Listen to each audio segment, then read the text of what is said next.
Drejtoria rajonale e trashëgimisë kulturore në Gjirokastër po vijon ndërhyrjet restauruese në objektet e kultit në disa zona të qarkut. Qëllimi i këtyre ndërhyrjeve është mirëmbajtja dhe ruajtja e vlerave historike e arkitektonike që mbartin këto monumente, të cilat janë pjesë e rëndësishme e trashëgimisë sonë kulturore. Së fundmi ka përfunduar një ndërhyrje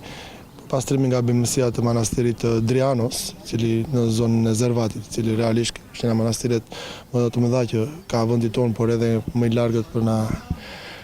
largësia gjeografike.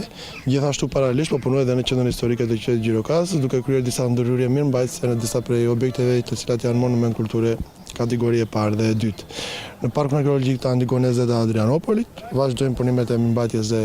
pastrimit për të qenë sa më mirë për vizitorët, gjithashtu dhe kalaja e Gjirokastër. Në vitin 2024 u përmbyllën disa prej investimeve më të rëndësishme në trashëgiminë kulturore në Gjirokastër, ku lëndë theksohet mbështetja e madhe që Ministria e Ekonomisë dhe Kulturës i ka dhënë këtyre objekteve, si shtëpia e Angonat dhe monument kulturore kategori e parë në Gjirokastër, apo dhe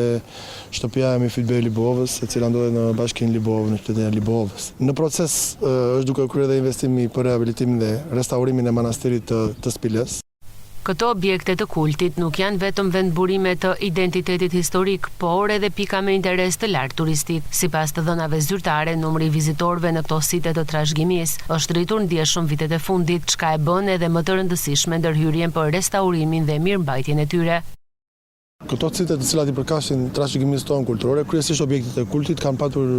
një numër të lartë vizitorësh, normalisht një vizitor specifik i cili është apasionuar për pjesën e trashëgimisë të kultit dhe vlen të theksohet këtu vizitueshmëria në kishën e Labovës të Kryqit,